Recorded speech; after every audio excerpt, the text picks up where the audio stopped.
Langgur Malinan 2025, sejumlah jalan di Langgur ditutup sementara.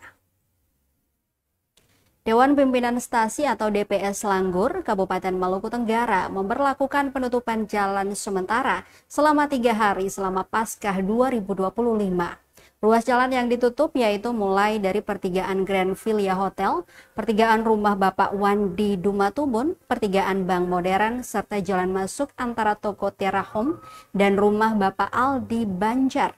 Penutupan ini bertujuan mendukung kelancaran dan kekhusyuan kegiatan ibadah umat Katolik atau yang biasa disebut Langgur Malinan. Penutupan jalan sementara ini akan berlangsung pada Jumat hingga Minggu 20 April 2025 pukul 00.00 waktu Indonesia Timur.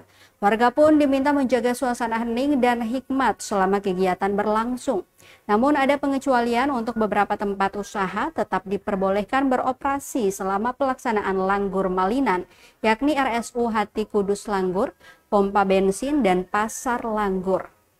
Sedangkan pada malam setelah perayaan Misa Jumat Agung, warga diminta memadamkan lampu jalan dan teras rumah, serta mengurangi penerangan dalam rumah. DPS juga meminta agar seluruh umat menjaga ketenangan, menghindari kebisingan, dan melakukan aktivitas di dalam rumah.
Download Tribun X sekarang, menghadirkan lokal menjadi Indonesia.